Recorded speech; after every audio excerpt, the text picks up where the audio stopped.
સ્વામિનારાયણ સંપ્રદાય આ કર્યું, સ્વામિનારાયણ સંપ્રદાય તે કર્યું, સ્વામિનારાયણ સંપ્રદાય દેવી દેવતાનું અપમાન કર્યું, સનાતન ધર્મનું અપમાન કર્યું. આ સાંભળવા મળે છે ને સો કોલ્ડ મીડિયા વાળાથી અને સ્વામિનારાયણ ભગવાનના વિરોધીથી. પણ એક વાર પણ જાણવાની કોશિશ કરી છે કે આની પાછળ શું છે? આ જે કઈ પણ કોન્ટ્રોવર્સી થઈ હમણાં વચ્ચે વીરપુરમાં જે કઈ પણ ચાલ્યું હતું એમાં તમે જાણવાની કોશિશ કરી કે એની પાછળ ઇતિહાસ શું છે, એની પાછળ આખા પુસ્તકમાં લખાવાયું છે. આ જે કઈ પણ બોલ્યા છે સ્વામી ઈ બુકમાંથી વાંચીને બોલ્યા છે, પોતાના મરજીથી બોલ્યા નથી. તો આપણે કોઈ તકલીફ નથી લે કે આપણે આખી બુક વાંચીએ. અને 2023માં અકીલા ન્યૂઝપેપરમાં પણ છપવામાં આવ્યું હતું, ત્યારે વિરોધ ન કર્યો.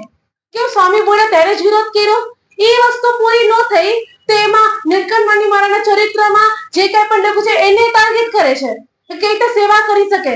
આ લોકોને સેવાનો અર્થ જ નથી ખબર. જેટલા પણ સ્વામિનારાયણ ભગવાનના વિરોધી છે, સો કોલ સોશિયલ મીડિયા વાળા જે પોસ્ટ કરી રાખે છે, જે ગુજ્જુ ગોદી મીડિયા વાળા છે, એ લોકોને તકલીફ નથી લેવી કે આપણે આખો ઇતિહાસ વાંચીએ, રિસર્ચ કરીએ. આટલા ભણેલા ગણ્યા છે પણ નહીં, રિસર્ચ કઈ કરવું છે જ નહીં.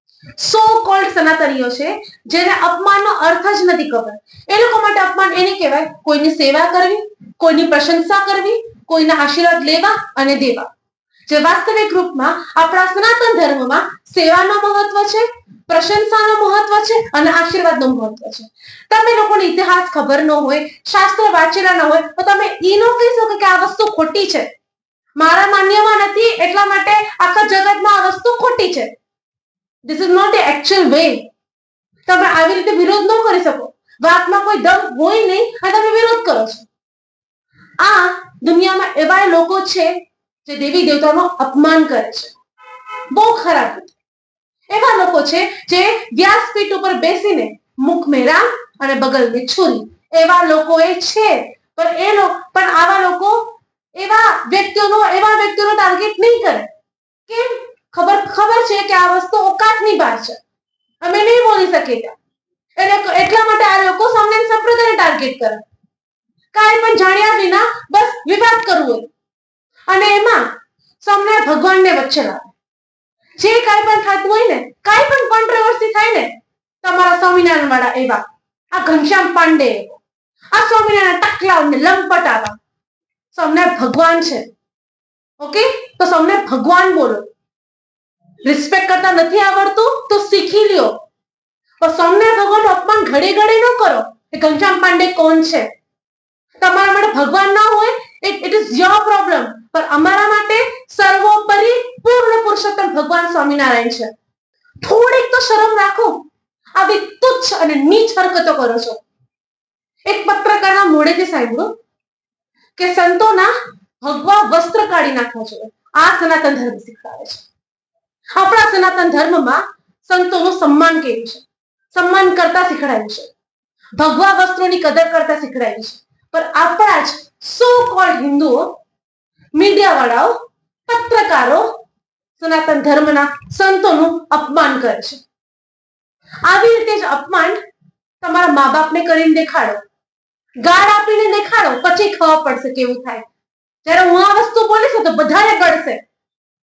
તમે સ્વામિનારાયણ ભગવાનનું અપમાન કરો છો, નિર્દોષ સંતોનું અપમાન કરો છો. સન્માન કરતા નથી શીખડાયું લાગે છે, ઘરમાં નહીં શીખડાયું હોય એટલા માટે કોઈના પણ ઈષ્ટદેવનું, કોઈના પણ સંતોનું, કોઈના સંતોનું તમે અપમાન કરો છો ગમે તેમ કરીને, કાંઈ પણ કમેન્ટ્સ નાખીને કે non Swaminarayan in heaven and Swaminarayan in hell. આ આપણા હિન્દુઓ છે. હિન્દુઓના દુશ્મન બનીને બેઠા છે. અને બહાર વાળાને તો એ જ જોવે છે કે હિન્દુઓ વચ્ચે ઝઘડા થાય.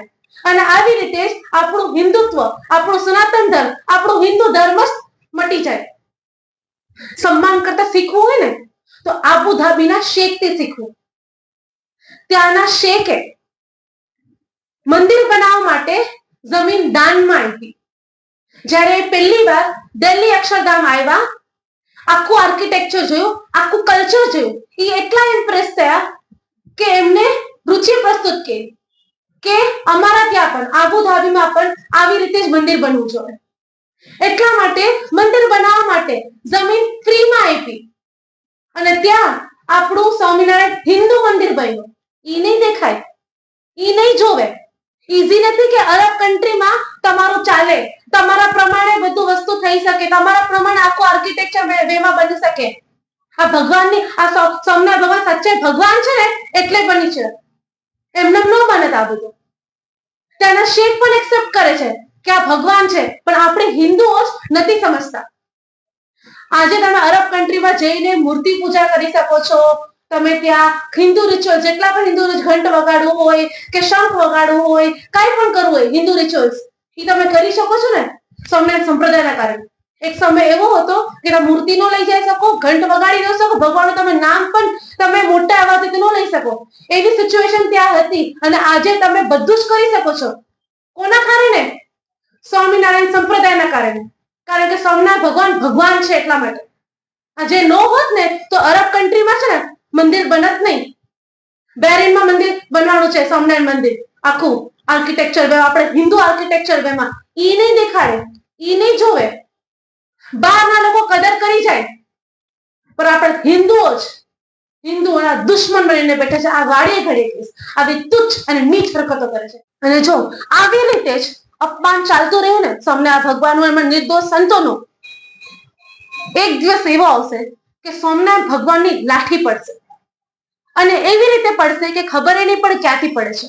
અને ત્યારે તમારા ભગવાન પણ તમને બચાવી નહીં શકે. તમારા માનવાથી કે ન માનવાથી કાંઈ ફરક નથી પડવાનો કે સોમનાથ ભગવાન છે કે નહીં.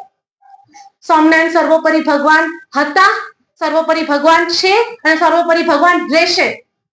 એ બદલવાનું નથી, એ સત્ય બદલવાનું નથી. તમે સૂર્યને સૂર્ય માનો કે ન માનો, ઇટ ડઝન્ટ મેટર. એમનું અસ્તિત્વ મટવાનું નથી, એ એમનું કાર્ય કરવાના જ છે.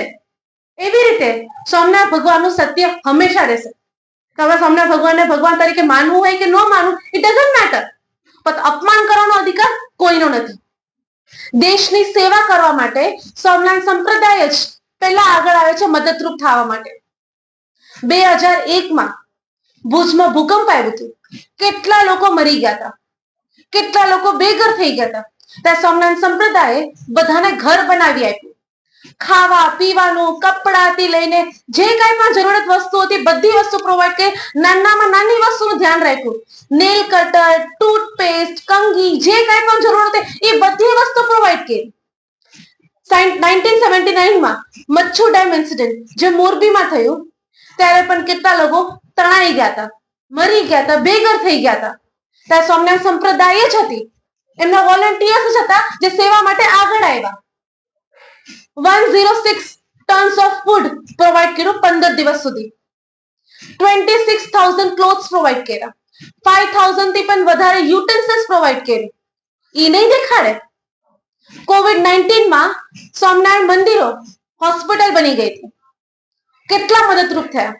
રશિયા યુક્રેન વોરમાં પણ 10,000 થી પણ વધારે સ્ટુડન્ટ જે આપણા ત્યાંના હતા અને લોકલ પીપલ ત્યાંના, એ બધાને મદદરૂપ થયા. કેટલા લોકોની મદદ કરી ત્યાં.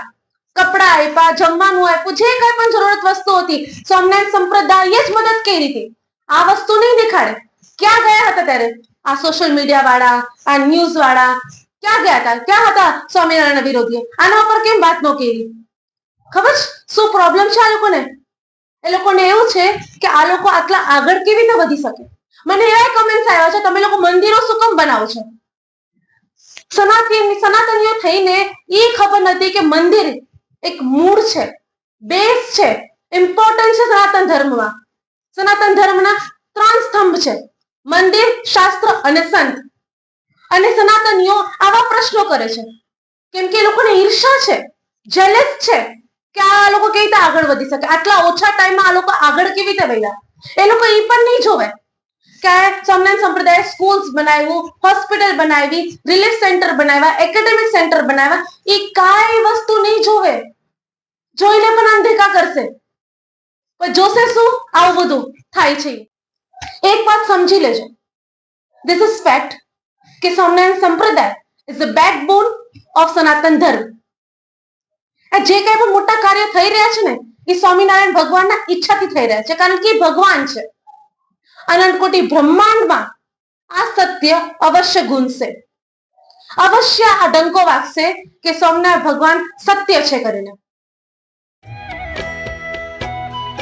પ્રેમે કરી મંદિર પધરાવ્યા, પ્રેમે કરી